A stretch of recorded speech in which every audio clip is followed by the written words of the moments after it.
Hello, welcome to the Save Our Children podcast. We're your hosts, Becky and Bridget. Today, we're going to change our topic to something that hit a little bit closer to home for us, the big C, the virus that shall not be named. We are absolutely not going to be giving any medical advice, and we know everyone's experiences with this are a little bit different.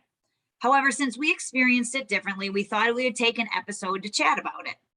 And today we're also joined by my son, Peyton, who had a different view of what went on in our house when all of the illness went down. So it's going to be kind of a fun episode, just kind of talking about what we went through, what Bridget went through with her and her daughter. We previously talked about what her parents went through when they had to go to the hospital. And so there's previous episode where we've met and talked about that. But this one is going to be more about what we kind of all went through and changes that have all started over the last kind of couple of months that we had. I would say for my family, the whole COVID nonsense, because that's what I'll call it, started. When was it, Bridget? It was the end of September. Yeah. You and I happened to be going, most of the time we are both home or we're doing work, whatever. This particular day, we both took off. We had an event we were going to go do, and we are going to go see somebody. And as I am driving to go pick up Bridget, Peyton's school calls me and says, you need to pick him up because he has been exposed to COVID and needs to quarantine. Well, I had already in my mind knew that this was coming. And so I was probably not the nicest person in the world to the people who called. And the lady said to me, she's like, well, you need to come pick him up. And I said, my son's already not doing well in person. What is your plan to make sure that he gets help in person while you're kicking him out of school? And she says, well, he'll have Google Classrooms. And we all know, for those parents out there who've had to deal with all this online stuff, that's crap. It doesn't do anything. And now you're asking these poor teachers to teach kids in a classroom and worry about kids online. And all of them need their attention. So, and the structures are different. Plus they have to upload documents and all of that nonsense. Yes. And there's no real, they're like, oh, they'll give videos of what they're doing, or they'll give whatever. And one of my teachers gave a video for me. Oh yeah. It only went live. One of my teachers did that. What class was that? Math. Yeah, in math, the teacher actually pulled up, because he's writing out like what happened, so the kids that were at home could see what was happening. But we knew that this was going downhill real quick. One of the social studies teachers, all he did was upload a PDF. It wasn't something that it wasn't able to be turned in. So it wasn't an assignment, even though it needed to be turned in as an assignment. And it wasn't something that could be filled out. So it was literally a photocopy of a sheet that he handed out in class, and then was expected, these kids that were at home, they had to now fill it out. Well, luckily I'm pretty savvy, so I made a new form and allowed him to fill it in. Well, it wasn't even an assignment, so you couldn't upload anything. So then he had to email it to the teacher. And my husband and I were like, what is this? Like, why, what are you doing? And Peyton's like, oh yeah, this is what we do during class all the time, is we read and we fill out these things in groups and then we turn them in.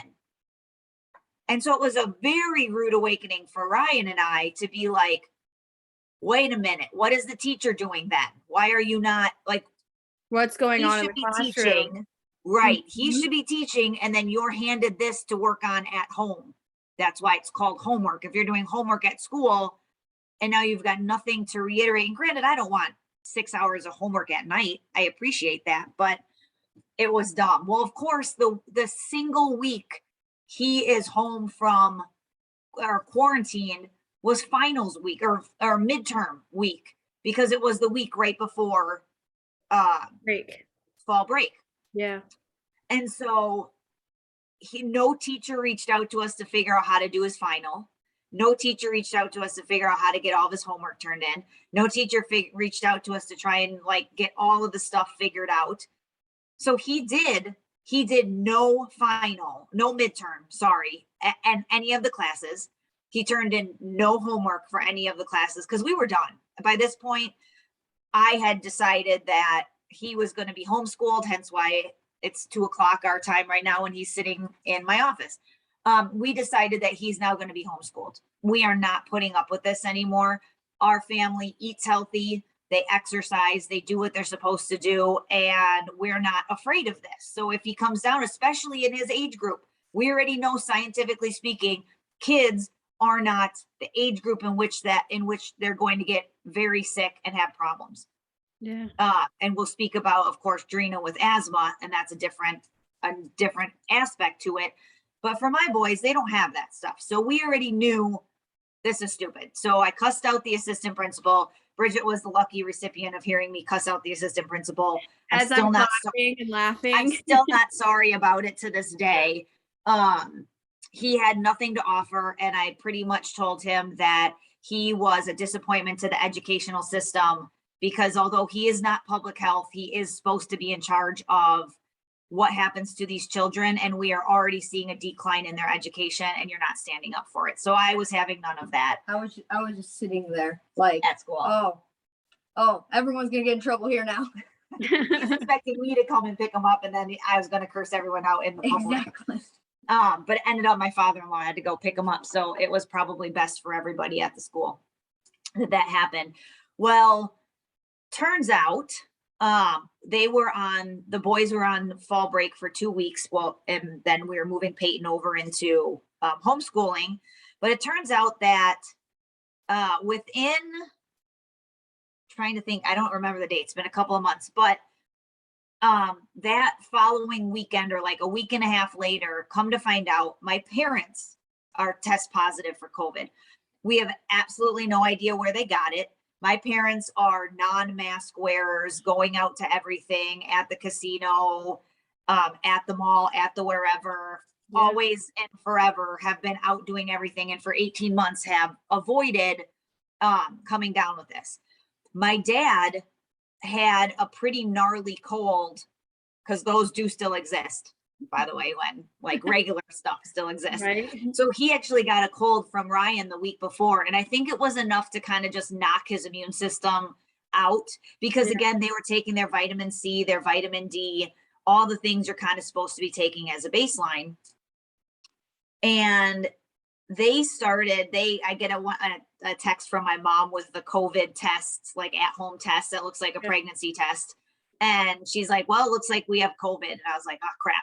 Well, it just so happens that Bridget and I, during this time, Bridget had a family friend who went down to Mexico and was able to pick up the like COVID protocol medications. And so my husband and I had already ordered hydroxychloroquine from Dr. Stella and her frontline MDs probably 6 months prior. And so we had that for a while, but we never had the ivermectin. We didn't have Zithromax. We didn't have any of the steroids, any of that stuff. So we order all of that. Bridget gets it Saturday. My parents tell me they're COVID positive that same day. I go to church, I go to Bridget's house, because of course we live in the same town, go pick up the medicine, and then decide I'm going to go spend time with my parents, give them this medicine. I'm going to see if I can catch it. Like, I don't know that was the smartest thing. Right there. I want to pause right there. Yeah, you heard her right. Becky, not like majority people, went out of her way and purposely gave herself COVID to get it through her family. She was just like, you know what, let's just get this over with. So she sat and was like, let's just see what happens. And surely enough, she got it all. Shit, there it was. Well, and it's funny because like I have autoimmune. So of course I'm the fear group they kept telling everyone about. Oh, you have autoimmune, you have all this stuff. We eat right, we exercise, we take our vitamins, we do all the things. So I really pretty stupidly thought I was invincible. Like, I'm like, it'll be fine. It will not even be that big of a deal. I'll be totally good. Well, I mean, I'm still here to tell the tale. It just was not the most fun situation ever. So I go down there. My mom's really funny because she's like, again, I've never been afraid of this. And no one wants to get sick. I've never been afraid of it. But if I'm going to get it, I'd rather get it and get it over with and be done and have immunity. And again, I just watched the Joe Rogan interview with Dr. McCullough, and he's like, you have immunity forever. Once you get it and you've been through it, you're immune forever. So I'm like, all right, let's go. We're done, one and done. Let's get this over with. So that was on Sunday. I go down there and I'm sitting in my parents' house, and my dad is my dad is 72. He had prostate cancer. He comes down with it. He's not feeling well. He's coughing. My mom's feeling still okay, but just kind of run down. Just also so happened that on that Saturday, my brother and nieces were at their house swimming. So if we were going to do this, we were going to do this. So my brother has been exposed. I now have been exposed, and I'm good. Like, I go home, I'm good. Monday, Tuesday, Wednesday, Thursday, I'm starting to feel kind of icky. Like I'm coming down with something, but I'm like, no, I'm golden. Like, it'll be good. And then Friday, it was like I got hit with a Mack truck. Like, I worked the morning. So of course I worked from home. I worked the morning, and then that was kind of just the end of it.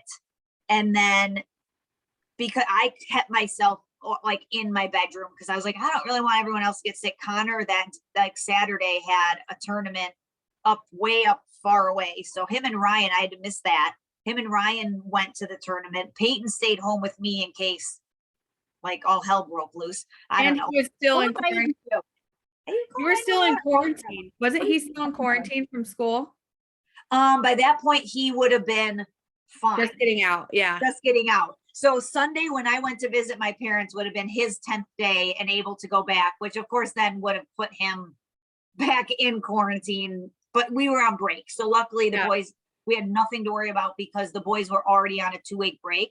Could not have come at a better time. So no one else in my family was sick because I was the one who got the germs. Then I was the one who was going to pass them. So Sunday, I bring my parents all of the medicine that they had. My dad actually, my mom's pretty good. My mom is one of those people who is never at home. She's always running, always out, always doing something. And this knocked her down. And to the point where she's like, I don't feel like going out. Like, I'm not disappointed I can't go out. I don't feel good and I don't want to go out. So she was probably sick, I would say, a week. And that was maybe a headache and kind of run down. Now, my dad, being 5 years older and having the pre-existing condition of prostate cancer, it hit him a little bit harder. And so we had a lot of conversations where my dad was like, I just don't know what's going on. And I'm just really worn down, and I just can't find any energy, and I'm not really hungry, and all these sorts of things. Well, luckily for me, I had a lot of the same symptoms. So I was able to be like, nope, this seems normal. Like, that's okay. And I had to kind of talk them off a ledge a couple of times because my dad wanted to go to the hospital. And I literally had to be like, absolutely not. Your lips aren't blue. Your fingers aren't blue. You're breathing fine. I know you're scared, but you're just going to have to like suck it up. And so my mom would watch him when he slept and see if he had any difficulties breathing, which he didn't.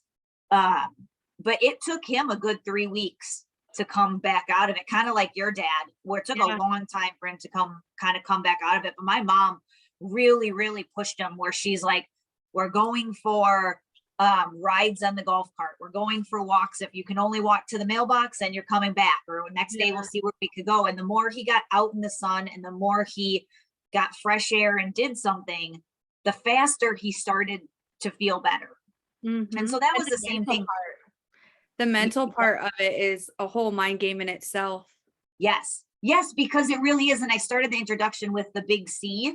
It really is just, it has that same stigma like cancer, where if you have it, it's now a death sentence. So you hear, and I told him, I was like, if I told you had the flu, you'd be like, oh man, this flu is just lasting a really long time. And you never even question it.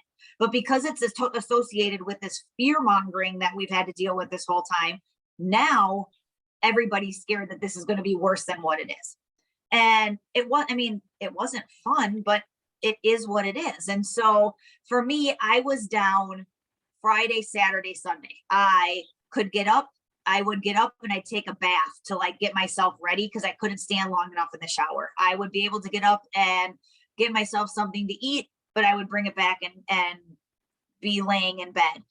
On Monday, I went back to work. Again, I work from home, so sitting in my office, I maybe made it 3 hours before I was like, and I'm tired, and went back to sleep.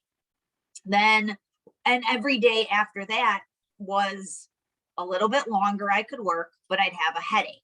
And so then that lasted. So I would say I was probably out 10 days total.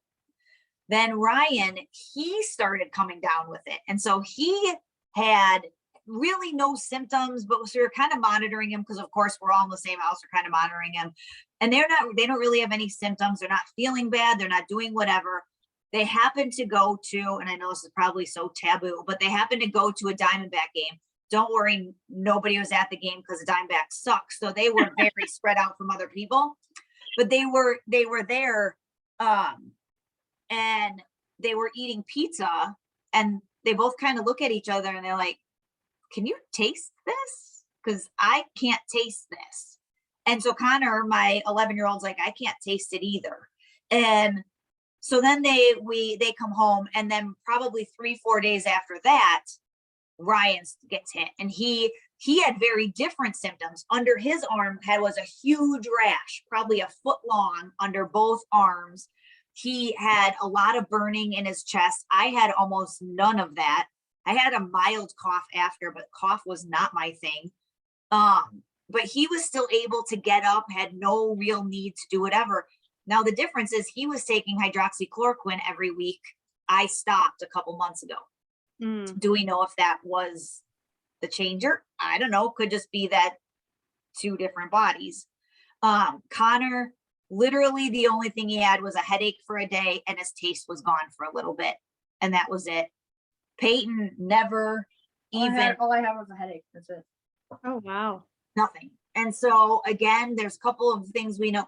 Peyton takes N-acetylcysteine, NAC, for ticks. We know that that is one of the things that helps clear up the COVID and prevent it. Could have very easily been that. He had a cold actually the weekend before he was sent home from school. That could have been it. Who knows? So we have no idea. But one thing, and the reason that I brought Peyton on is there was a situation that we came across on the Monday after I was sick. So I was sick in bed Friday and really in bed Saturday, Sunday. And Peyton was home with me. He was sitting in the living room. Monday, we were all laying in bed with me and we're watching a movie, and him and Connor got in a fight. So of course I was like, "Get the hell out of my room. We're done." And Peyton started saying, he goes, "I'm just really sad." And I was like, "Well, you don't seem sad. Like, what is going on?" And he's like, "I don't know." And then I realized he's not sad. He was scared. And so he had never seen me sick like that. Bless you. Thank you. Do you want to talk about what you were feeling?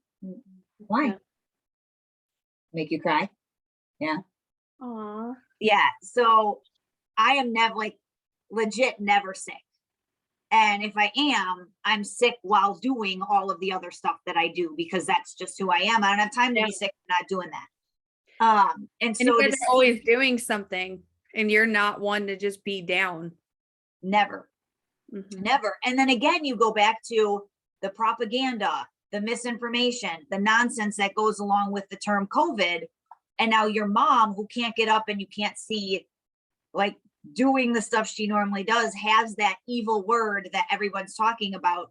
And in your 13-year-old brain, yeah, what's going on? And so again, like, we have to be cognizant as well of the whole mental health aspect of our kids. Like, they're hearing this, they're seeing this, they're going through it, whether they actually are going through the disease or watching somebody. And it's scary, and we've got to talk to them about it and make sure that they understand people will be okay. We got to say our prayers for these people. We've got to do whatever. And I felt so bad for not saying that to Peyton, like, hey dude, no, I'm totally fine. I just need a few days of rest and I will recover and I will be good. Well, But to add in there is like, as all of this is happening, you're also transitioning to homeschool. So for Peyton, there's so much change. And it's like, first your grandparents got it. Now mom and dad have it. And then the boys experienced it. But then in between all of this, it's just like, also because of this, it's messing with the mental health aspect of even being able to go to school and enjoy it, and your friends and everything going on around that as well. So I know that like even during that time frame, you're dealing with Peyton being pulled out of school, and now you're like, oh my gosh, I'm going to be homeschooled. So that's a whole experience in itself as well. right. So, And I want to talk about that, but to quickly wrap up our family COVID, we have, after a month and a half, we have 13 people in my like immediate family, but my sisters and in-laws and all that stuff. Out of the 13, the 2 youngest, who are 2 and 5, we don't know if they had it or not.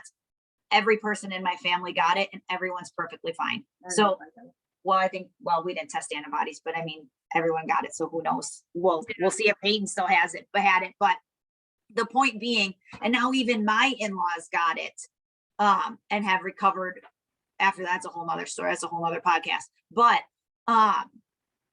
that, all of that to be said is, yes, there are people who got really, really sick. Yes, there are people who have died from this. People die from things all the time. People die from the flu every year, and kids die from the flu every year. And kids are not being impacted the way that they want us to believe. And so, yes, it's scary. The idea, I think, and Bridget, you and I have talked about this before, is making sure you're mentally prepared to hit whatever you need to do. Because again, that's what I found with my parents was they were like, oh, it'll be fine. Oh, we'll be good. We'll be able to recover. And then it was worse or different than they expected and had no plan to figure out how it was going to go down. Mm-hmm. And so it was this idea like, okay, well, I took the medicine that you told me to take. Now, why am I not better? Yeah. Like, wait a minute. What? Mm-hmm.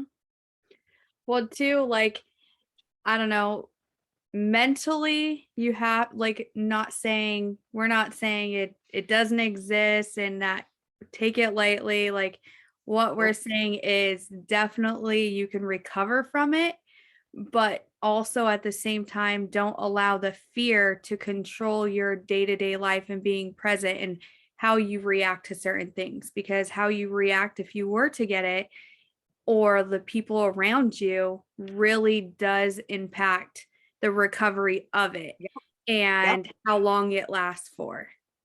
Or even getting it, manifesting it like you. Yeah, right. I purposely went to go get it, but I mean, you're exactly right. Fear ruins your immune system. Yeah. And so if you are now sitting in fear, then it's going to make it worse instead of, all right, this is just something I have to recover from. And again, nobody wants this. This sucked. Like, but nobody wants the flu. Nobody wants a stomach bug. Nobody wants a cold. Like nobody wants to get sick. But God gave you your immune system for a reason. You apparently wanted to get sick. I mean, except me, I wanted to get sick because I purposely went to get it. But I trusted my immune system and I trusted that it was going to do what I needed. Yeah. And I think too, another thing is like, that's like always the number one question is like, how did you get it? And it's like, you can't see it, like no different than the flu. Like, you know what I mean? So that's always one question that people are like, well, where did you get it? How did you get it?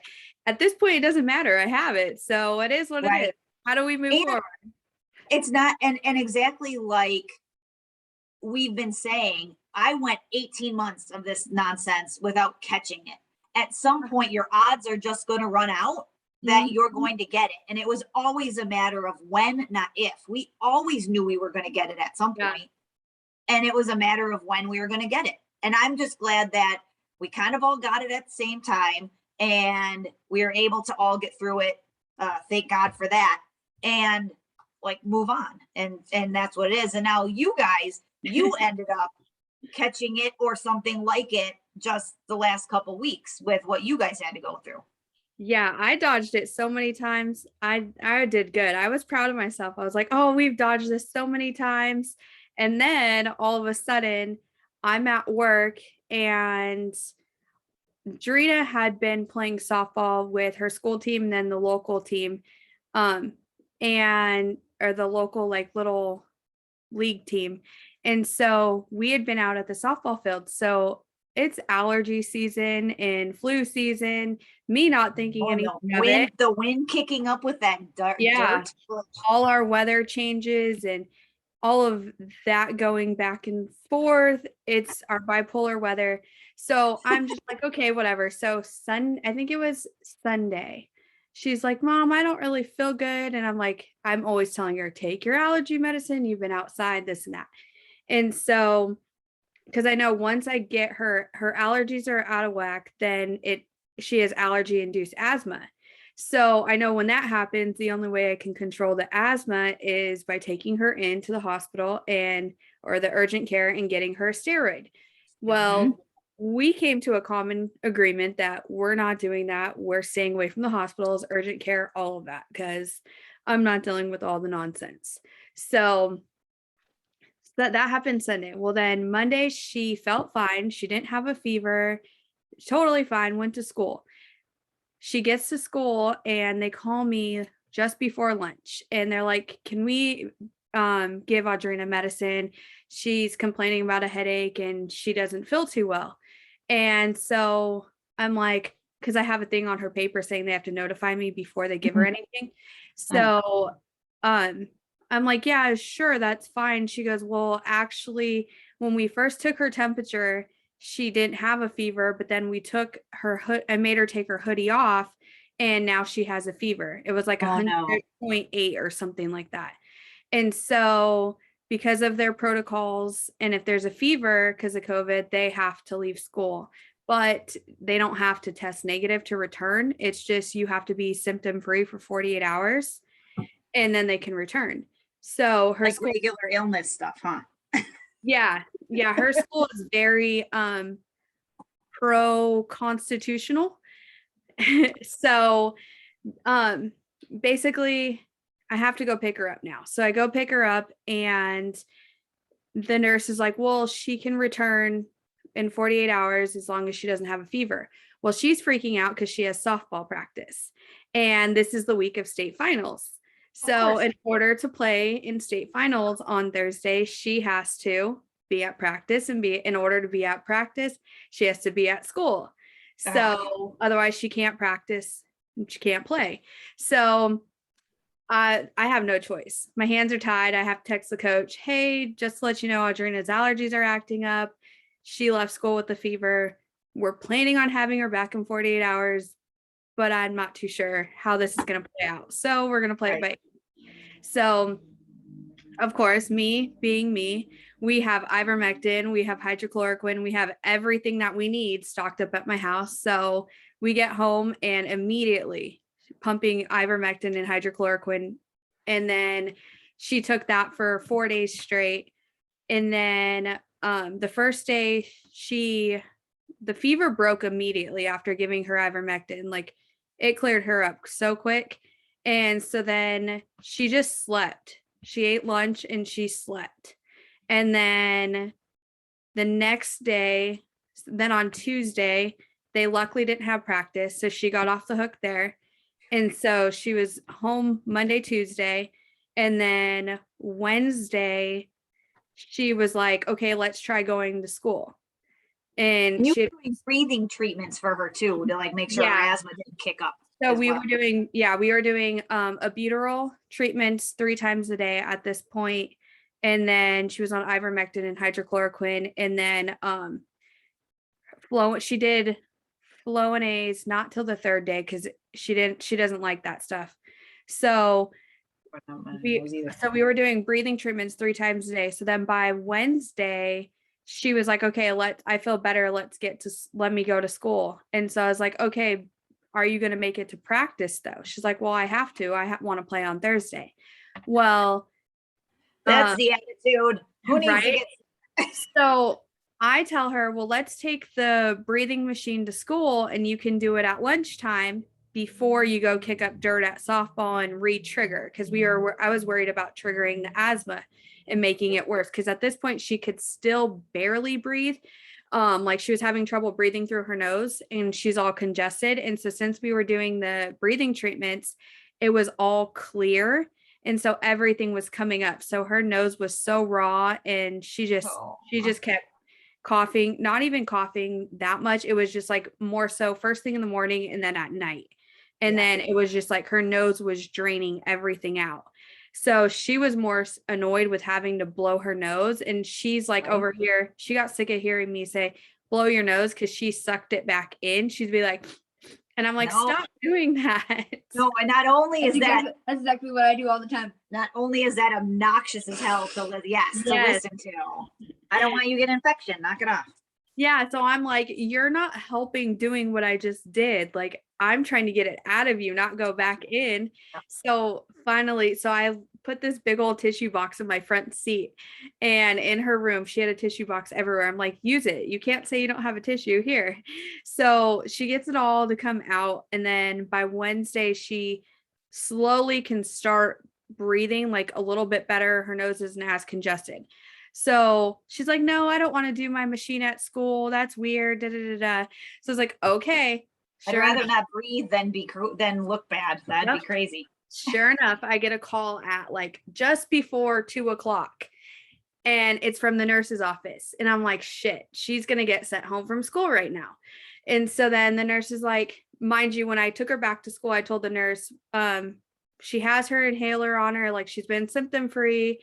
And prior to this, the nurse had asked me to do a COVID test because 7 kids got sent home the same day. As Audrina. So 7 kids got sent home that morning. And I was just like, no, I'm not forcing her through that. We'll just get it over with. So I treated it as if she had COVID, allergy, flu, all of it in one, because it's all the same thing. So, so that's what we did. So then when I took her back to school, I told the nurse, she's back at school, but just to give you a heads up, if she needs her inhaler, it's on her. And so then sure enough, just before school gets out, she calls me from the nurse's office and she's like, Mom, can you bring my breathing machine so I can do it? The one that I told you to bring. Yep. Sure. That's what I told the nurse. And so she has the nurse tell me, of course. And then the nurse is like, well, I can't give it to her because of the albuterol. And the doctor would have to give it to her, or you can give it to her on campus, but I personally can't do it. So I was like, okay, that's fine. So before softball, of course, here we are in the athletic room and we're doing a whole breathing treatment before practice. Well, she got excused from PE because the nurse is like, well, if you're trying to get her to play in state playoffs, like, let's just try to not trigger her asthma and she can take it light at practice until playoffs. So I was like, okay. So one little girl told her, how can you practice, but you can't participate in PE?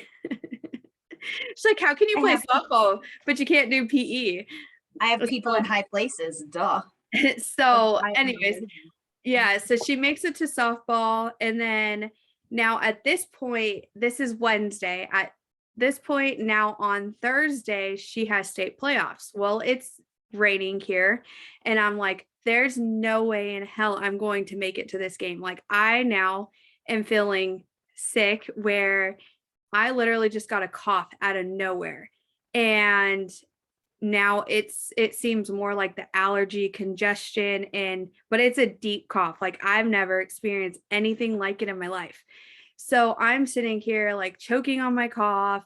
And I'm coughing so bad to the point where I'm like, oh my God, I feel like I have to run to the bathroom. I'm going to pee myself and I'm drinking all this tea.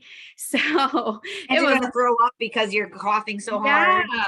So then it was making me nauseous and all of that. And I just was like, I feel horrible.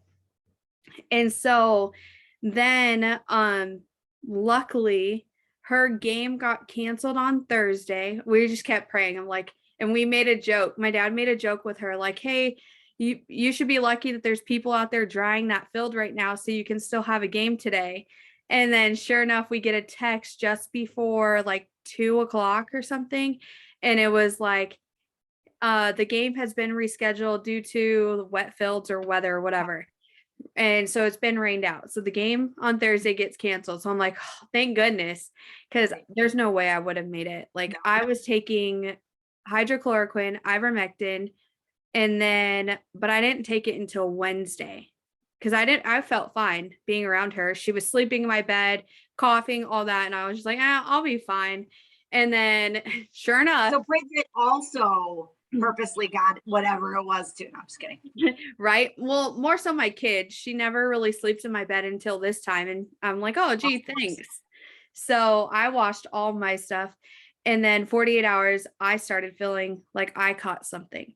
And so then I would say the first 3 days especially were rough as far as coughing and just like I was supposed to help my parents with the catering and then I was all sorts of stuff. And I was like, I can't do this. Like I'm over here taking cough suppressants. I had to take one before this podcast.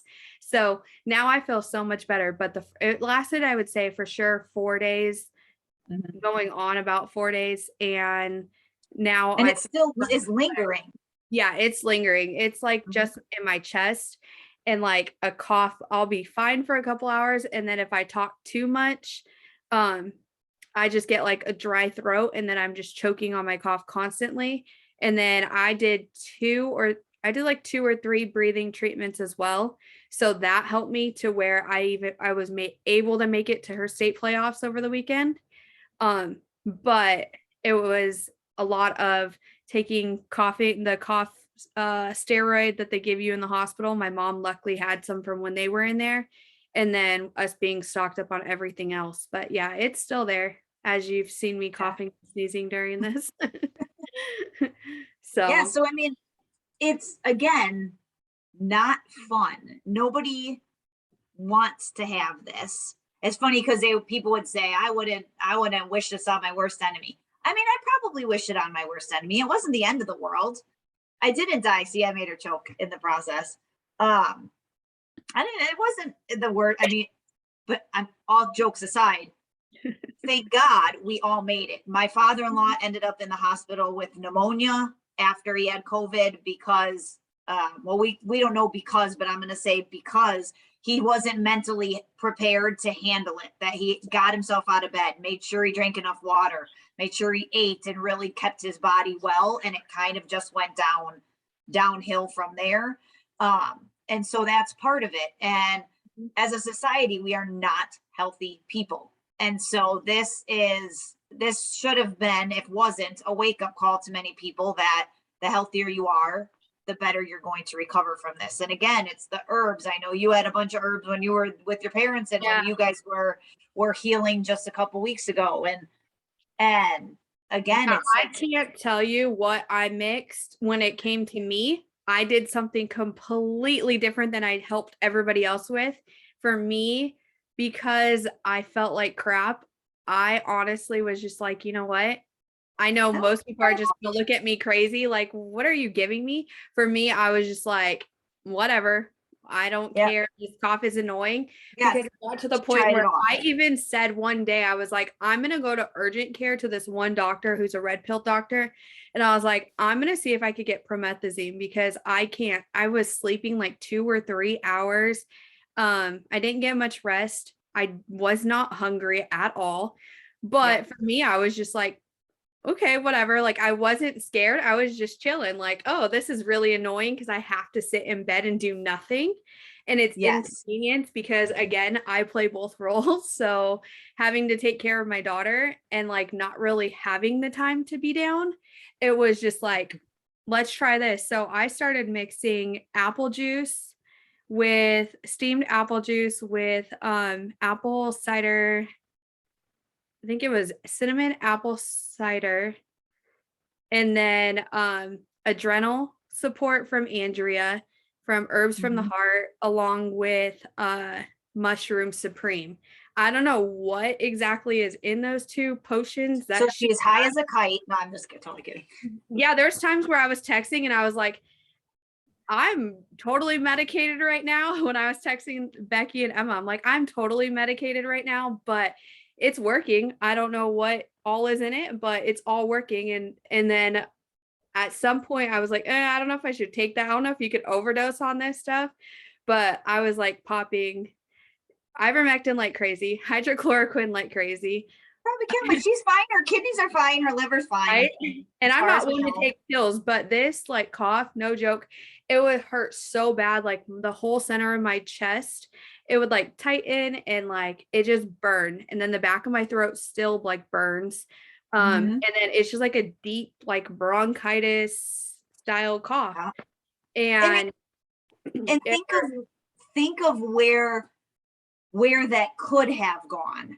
Because again, if all you did was sit around, woe is me, not be ready, not have meds, not have anything, you could literally, like, truthfully be in the hospital with pneumonia because it would all still be sitting in your lungs. But you are now ready. You have your resources. You know where to go. You know what to do.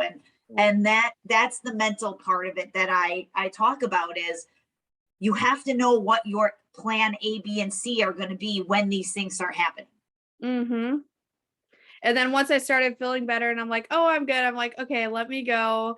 Let me go do people are gonna be like, what the heck?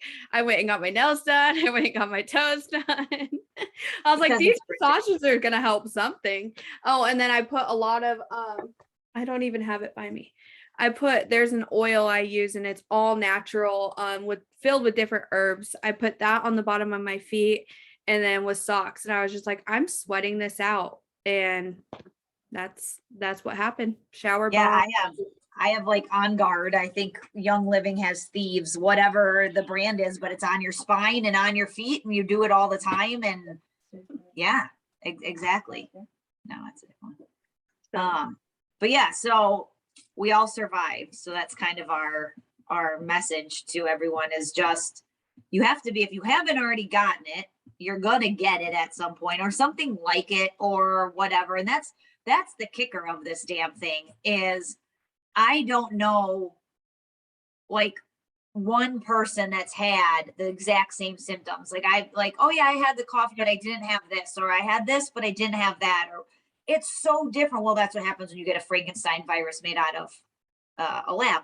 But it's not been like the regular flu where it's like, oh yeah, I was really tired for this long, or I had a fever of this high, or where you can kind of see what that bug does. Yeah. Everybody's been different. Certainly. I could agree with that as well. That's crazy. Do you want to talk about homeschooling? Yes. Is it so? Never in my, this is the never have I ever game. Just kidding. Never in my whole entire life would I have thought that I would be homeschooling my children. I was I'm going to climb the corporate ladder sort of person. And then I learned that all of that is bullshit. So now we are at a time, Peyton, as we've talked about, is in the 8th grade.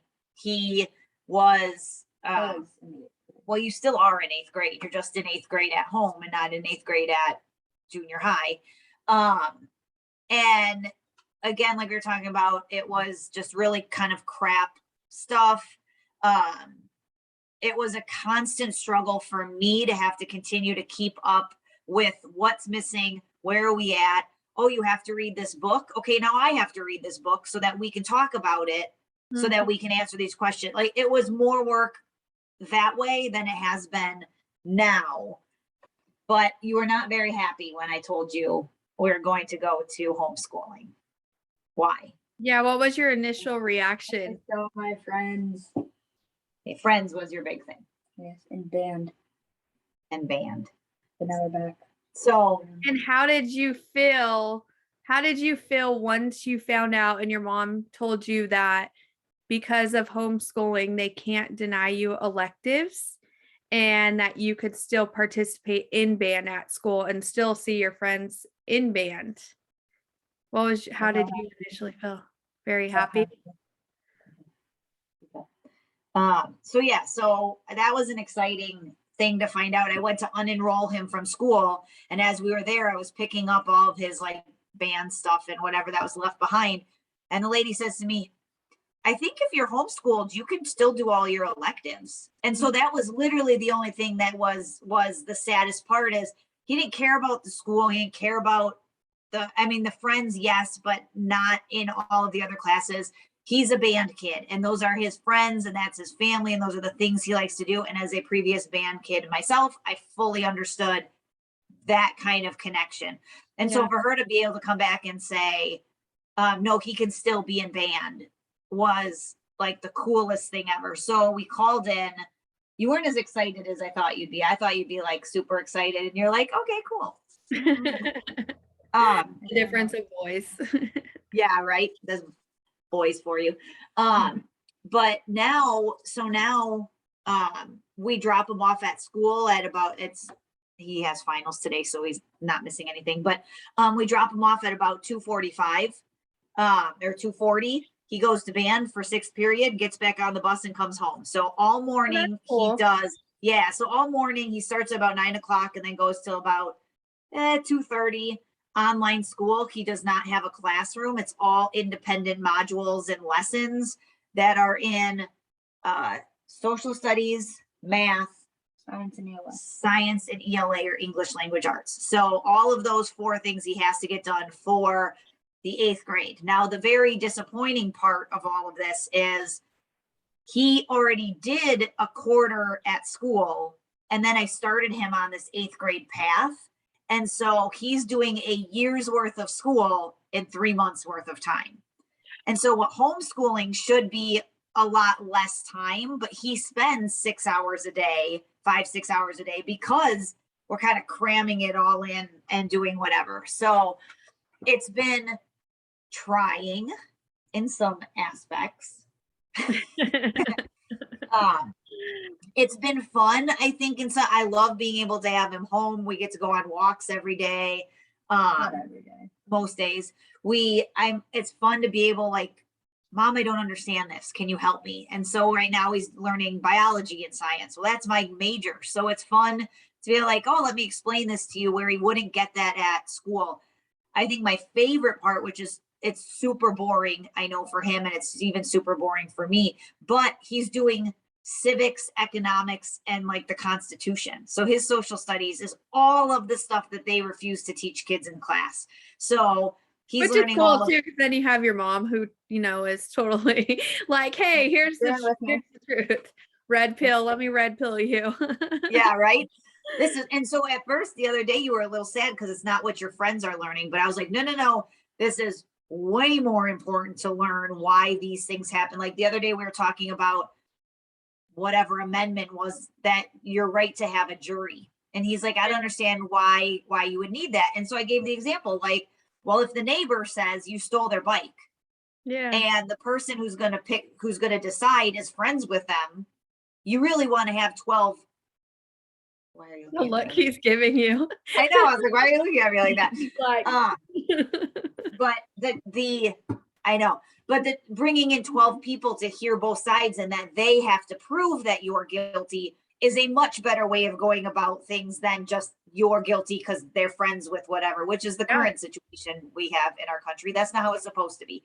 But even you and I learned a very high level Bill of Rights Constitution. I barely learned anything of it. And so for him, he is going literally amendment by amendment, the Constitution, what's the presidency, what does the vice president do, the Senate, all of these things. Like every single slide is an amendment that I had to learn. Oh yeah, one through whatever it is. And 27.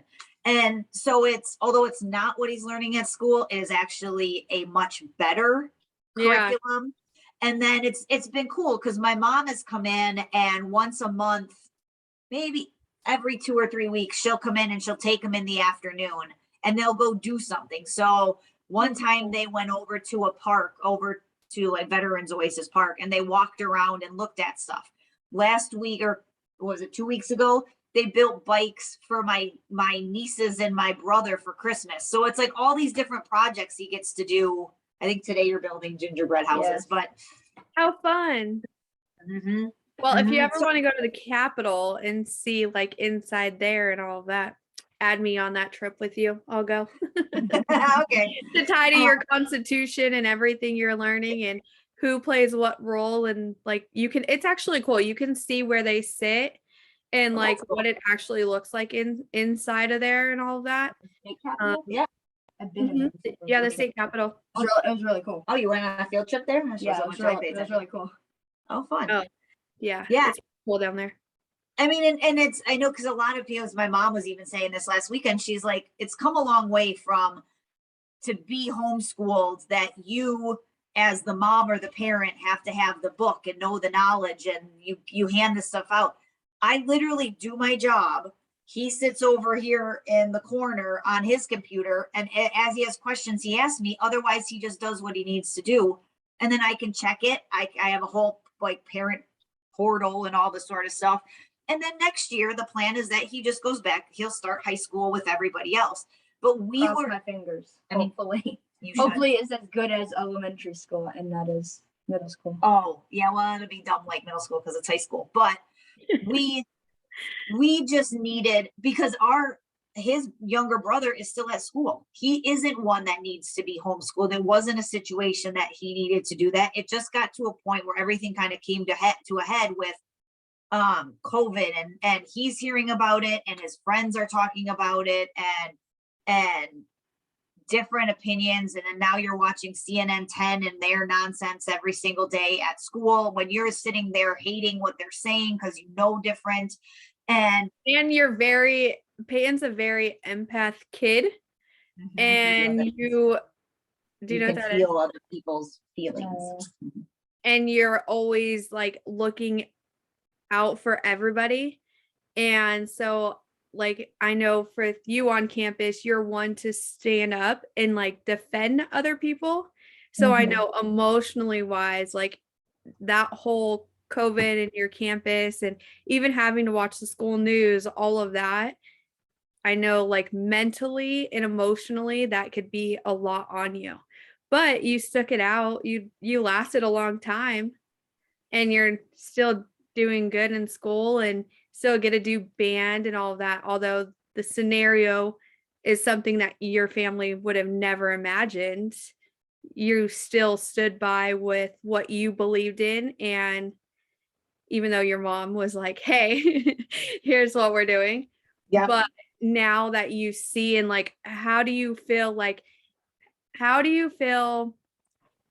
I would say during COVID and being on campus to now being homeschooled, as far as like mentally and emotionally, do you feel like you're happier, or like, how do you feel about all of it in general? Just like lifts a lot of weight off my shoulders. Because it feels like I was always the one that was looking after the whole entire school. So you felt like a lot of pressure, and that could be super stressful, huh? And then it like impacts your grades and just your overall mental health of it all. We won't make you cry because I see him. He's like, guys, don't ask me too many questions. It's okay.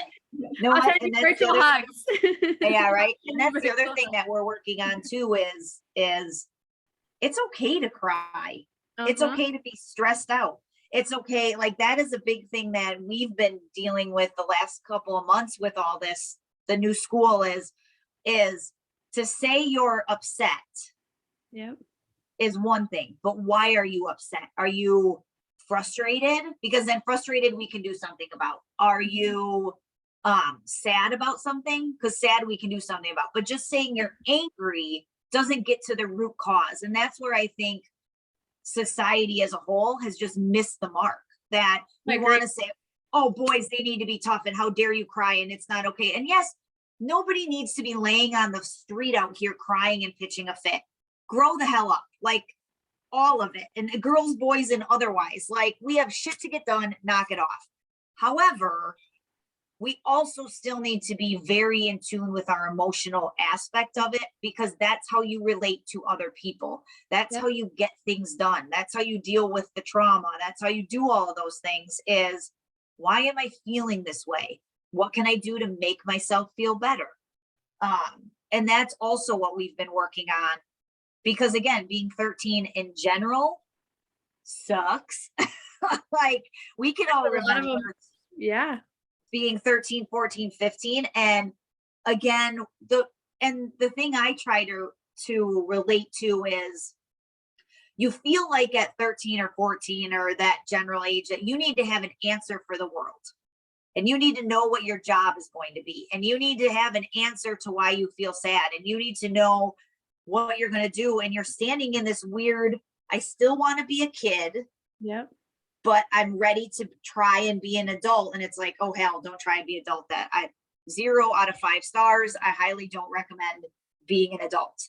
I'll be a kid at 18. Right. Yeah, it's so true. We put so much pressure as a society on the kids and don't allow them to be kids anymore, let alone give them the opportunity to feel the emotions. And most kids don't have, with technology, they no longer have that family time.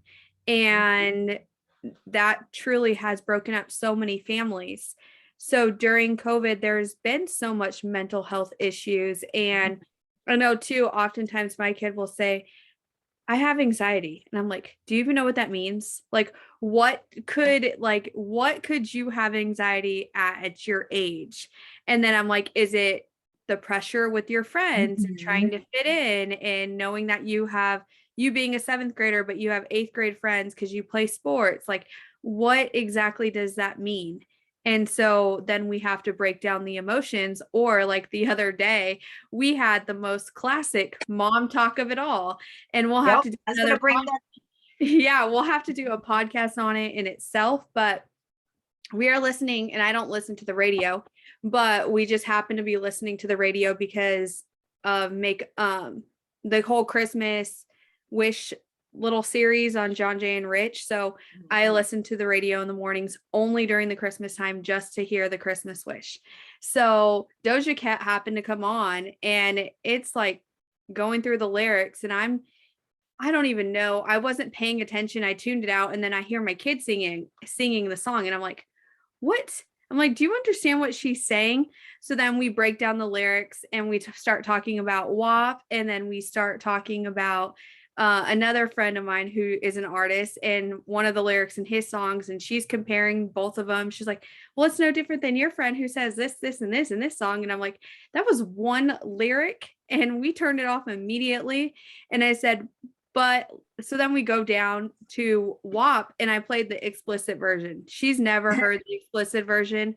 But when it was trending on TikTok, I don't even know what that is. it's the rap song. So yeah. So basically we break down all the lyrics, and I will do another podcast on it, but I broke down for all of those. Bridget's going to break it down for all of your children, so you can also explain what all those words mean, because most of us don't know what those words mean. So she's never heard the explicit version, and I was like, are we doing this right now? And I was like, yep, we're doing it. Hit play. Yep, we are.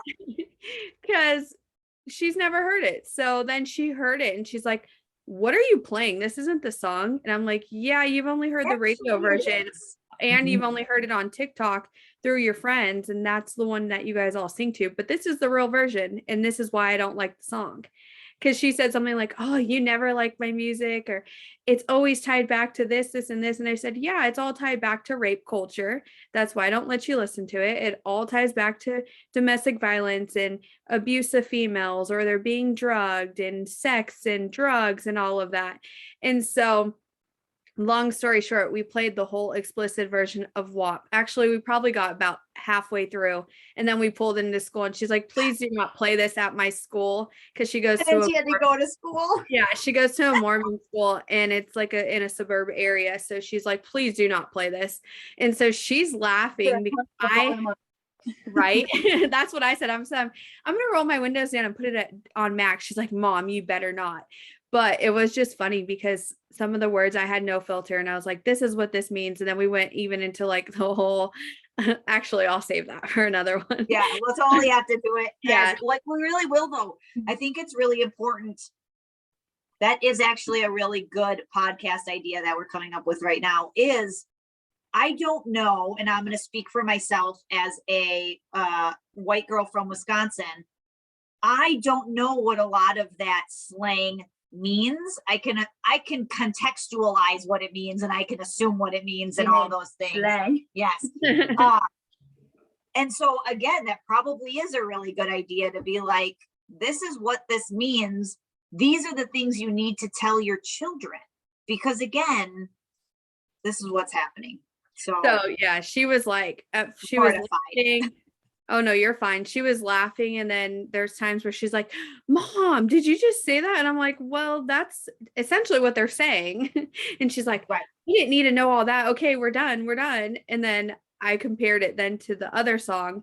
So yeah, it was a fun little car karaoke ride. And Yes, had to go to parenting school. red-pilled in a nutshell, right there. I know. You guys get sick of us, huh, Peyton? Yeah. Well, it's funny because, and I know we got to get going here in a second, but even the other day, Connor was watching, I don't know, they watched, like I've said before, the Disney Channel, and they watch the weird shows on the Disney Channel. But Sometimes it gets weird. it Very weird. it is weird because you guys know what it means. That's what makes the difference. So Connor was watching, I think, a show called Gravity Falls or something, and they were That is talking about, The worst show. that's like I mean, the epitome of weird. It is. It literally has weird. It literally even talks about. Oh weird. yeah, it's all about like the stuff that Weird we think things. is conspiracy. That's what the show is all about. Oh, I know what the show is. Yes. Mhm. But they were talking about it, and Connor's like, Mom, come here. And I go in there and he rewinds it, whatever. And they were talking about a virus that makes you not be able to taste. And he goes, Mom, and it was like from 2015. Yeah, that's like Audrina when she rewatched Mako Mermaids, Yeah. and they came in with like the hazmat suits and all that, and they were talking about a virus, and that was probably 2014, 2015, same time frame. And so then all of COVID happened, then she went back and rewatched it now that she's like awakened to a lot of it, and she can pick it all apart. But it's pretty cool. That's the fun part of like hearing, for me, and I know you'll say the same, as hearing our kids like be able to depict it and then come back and tell us. It's like, okay, you were listening when I taught you that. Yep. And I'm sorry I ruined it for you, but I'm really glad that you saw it, because again, you can still enjoy things. Like we went to go see Ghostbusters for Oh my Thanksgiving. And well, that's a whole nother episode too, but it was one of those, like, I hadn't gone to the movies in a very long time. I don't even like them because they're annoying, but Yeah. I think I sat there and I was like, holy crap, that's real. And that's real. And that thing is real. And I was like, what in the hell is going on? And on the back, it said, what did it say? Cannibal girls. And the main character is wearing red shoes the whole time. And they have like little marshmallow men are eating each other. And it was like, that was funny. Oh, wow. That's a whole little SRA episode. It was crazy. And then of course with the ghosts and the different things, I'm like, I think I probably prayed 5 times in that movie, because I was like, oh my God, it's coming home with us. All this evil shit's coming home with us. But That's like Conjuring, like years ago when I watched it, I was like, I can't sit through this. I'm out of here. Like all the demonic spirit. right. No, thanks. Well, thanks for coming and joining us today, Peyton. Yeah, thanks for coming and chatting. We always love having Peyton on. I know he likes to come and talk with us. And now that he doesn't have to go to school, he gets to come and talk with us. Yay. So We have to get at least Drina or Connor on. Yep. I know if they're not gonna be shy or laugh and be like, hey. Right. So before we wrap up, if Peyton, if there's one, or however you want to word it, any piece of advice for any students and kids listening as far as mental health and knowing that it's okay to be the different kid on campus or even be homeschooled and really just staying true to yourself, what would be that piece of advice for any other kids listening? I put you on the spot. I know I put you on the spot. Sorry. Probably just that you should never care what anyone thinks about you. Because even still now, I still have some people who are just like, hey, where's your backpack? What are you doing here? Why are you here? What's going on? And I'm just like, just leave me alone. Stop rushing my questions. That's a good answer. And what would you say, how do you deal with adversity, and if you're having trouble with whether it's school homework or struggling with something mentally or emotionally, how do you handle that and function through it? Talk to a parent. Period. Talk to a parent. Yeah, or a trusted adult. If those who don't have a parent or someone that they can confide in, definitely always turn to a trusted adult or a loved one and just know that you're not alone. So thank you again for joining us today. We love it and love all your feedback, and I hope you have a good Christmas and rest of the break and get to enjoy all the fun stuff of making gingerbread houses today. Yay. Survivors, as always, we hear you, we see you, we stand by you, sending you love, light, and blessings.